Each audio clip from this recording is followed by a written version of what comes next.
ഞാൻ മല്ലിക, ബിച്ചുവിൻ്റെ സിസ്റ്റർ സുശീല ദേവി, ജഗതി, ഞങ്ങൾ 4 പേരും കൂടെ BJT ഹാളിൽ ഇരുന്നിട്ട് ആകാശവാണിക്ക് വേണ്ടിയിട്ട് ഈ അനൗൺസർ പോസ്റ്റിലേക്ക് അപ്ലൈ ചെയ്യുന്നതും അതിൽ എനിക്ക് സെലക്ഷൻ കിട്ടി.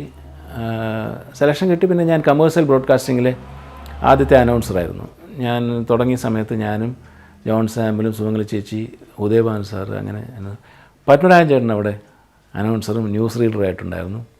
അവിടുത്തെ ബന്ധത്തിലൂടെയാണ് സിനിമ എന്ന് പറയുന്നതിൽ ഞാനൊരു പങ്കാളിയാവുന്നത്.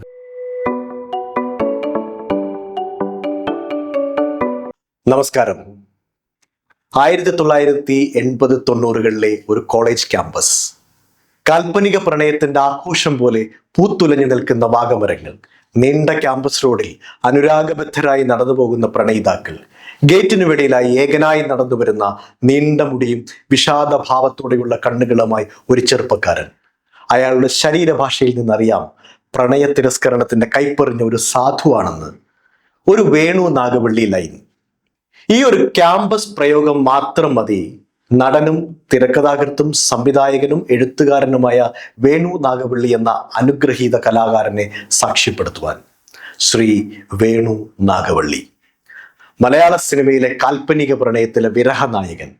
വിഷാദം കലർന്ന ചിരിയുമായി എന്നും മനസ്സിൽ ചേർന്ന് നിൽക്കുന്ന മുഖം.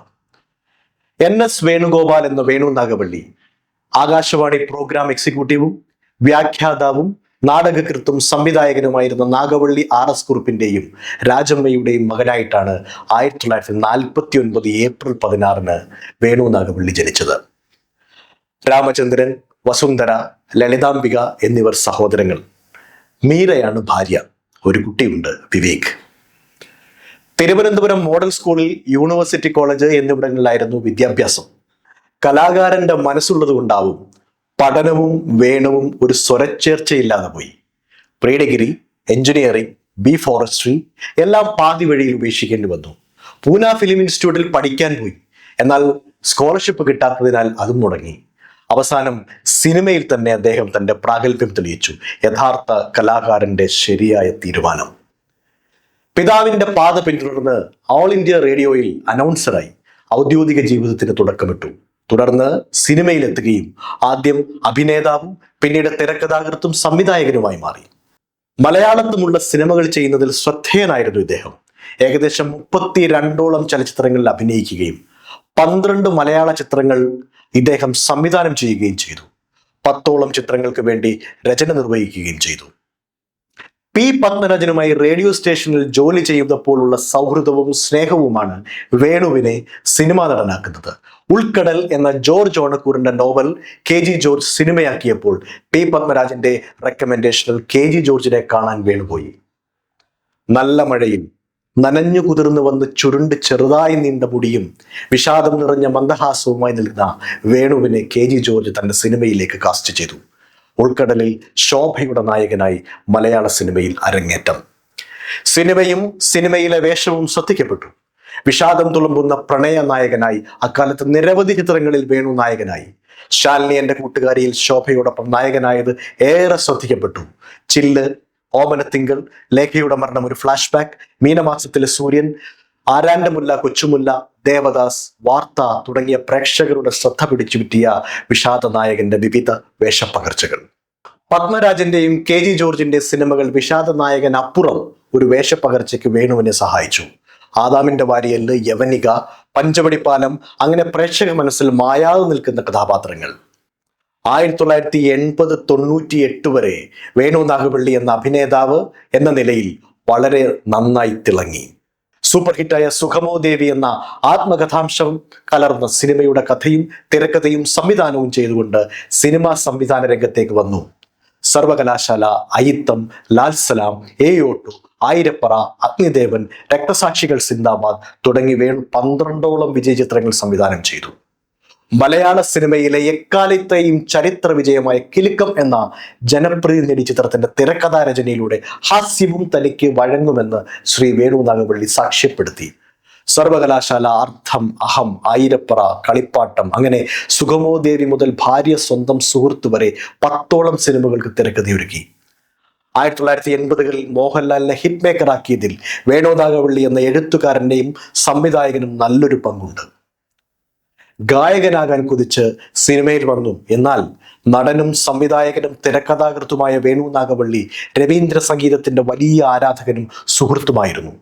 അതുകൊണ്ട് തന്നെ അദ്ദേഹത്തിന്റെ സിനിമകളിൽ രവീന്ദ്ര സംഗീതത്തിൽ പിറന്ന എത്രയോ ഹിറ്റുകൾ. ഇതിൽ നിന്നും വ്യത്യസ്തമായി രവീന്ദ്രൻ മാഷിന്റെ സ്ഥിരം ശൈലിയിൽ നിന്നും വേറിട്ട് നിൽക്കുന്ന ഏയ് ഓട്ടോയിലെ സുന്ദരി സുന്ദരി ഒന്നൊരുങ്ങി വാ എന്ന ഗാനം ചിട്ടപ്പെടുത്തുവാൻ മാഷിനെ സഹായിച്ചത് അവർ തമ്മിലുള്ള സ്നേഹത്തിന്റെയും തിരിച്ചറിവിന്റെയും രസതന്ത്രമാണ്. രാഷ്ട്രീയം വിഷയമാക്കിയ ലാൽ സലാം, രക്തസാക്ഷികൾ സിന്ദാബാദ് എന്നിവ സംവിധാനം ചെയ്തതിനാൽ അദ്ദേഹത്തെ കമ്മ്യൂണിസ്റ്റാക്കി തീർത്തു എന്ന് പറയുന്നു. എന്നാൽ താൻ തീർത്തും ഒരു ഹ്യൂമനിസ്റ്റാണ് എന്നാണ് അദ്ദേഹത്തിന്റെ ഭാഷ്യം. സിനിമയെ സ്നേഹിക്കുകയും സൗഹൃദവും സ്നേഹവും കാത്തുസൂക്ഷിച്ച ആദർശബദ്ധമായ ഒരു ജീവിതം നയിച്ച സത്യസന്ധനായ ഒരു മനുഷ്യസ്നേഹിയായിരുന്നു ശ്രീ വേണു നാഗവള്ളി. നീണ്ട മുടിയും വിഷാദഭാവമുള്ള കണ്ണുകളുമുള്ള തൻ്റെ ആദ്യകാല കഥാപാത്രങ്ങളുടെ വേഷവും ശരീരഭാഷയും മലയാളികളുടെ, പ്രത്യേകിച്ച് സ്ത്രീ പ്രേക്ഷകരുടെ മനസ്സിൽ നാഗവള്ളിക്ക് വിഷാദ കാമുകന്റെ പരിശുദ്ധ പ്രണയത്തിന്റെയും പ്രതിച്ഛായ നേടിക്കൊടുത്തു. ഒരിക്കൽ അദ്ദേഹം തന്റെ തന്മയീഭാവമായ വിഷാദഭാവത്തെക്കുറിച്ച് പറയുകയുണ്ടായി. നമ്മുടെ മുഖത്തും കണ്ണിലും വിരിയുന്നത് നമ്മുടെ അനുഭവങ്ങളാണ്, അവയുടെ പ്രതിഫലനമാണ്.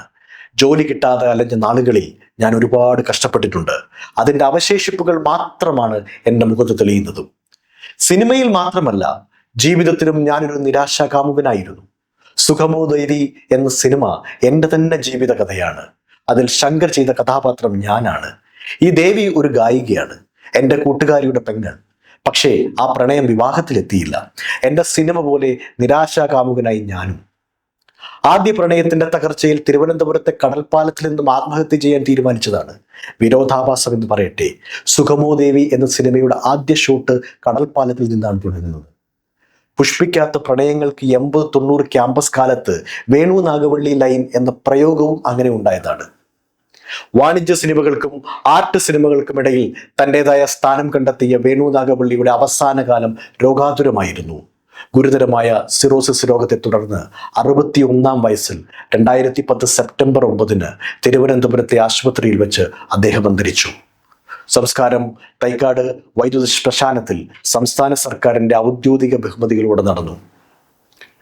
മുഖ്യമന്ത്രി VS അച്യുതാനന്ദൻ ഉൾപ്പെടെ മന്ത്രിമാരുടെയും സഹപ്രവർത്തകരായ മമ്മൂട്ടി, മോഹൻലാൽ, KG ജോർജ് ഉൾപ്പെടെ മറ്റു സിനിമാ പ്രവർത്തകരുടെ സാന്നിധ്യം തന്നെ വേണു നാഗവള്ളി എന്ന അനശ്വര കലാകാരന്റെ പൊതുജന സമ്മതിയും സ്നേഹവും വിളിച്ചോതുന്നതാണ്. മലയാള സിനിമയിലെ വിഷാദ നായകൻ ഓർമ്മയായി ശ്രീ വേണു നാഗവള്ളിക്ക് ആദരാഞ്ജലികൾ. അവിടുന്ന് ഒരു സിനിമയിൽ അഭിനയിക്കാമെന്ന് വെച്ചു. ഉൾക്കടൽ കഴിഞ്ഞപ്പോഴത്തേക്കും കഴിഞ്ഞ ഉടനെ തന്നെ രണ്ടാമത് മോഹൻ്റെ ശാലിനി എൻ്റെ കൂട്ടുകാരി വന്നു. അങ്ങനെ സിനിമ പിന്നെ എൻ്റെ ജീവിതത്തിൻ്റെ ഒരു ഭാഗമായി.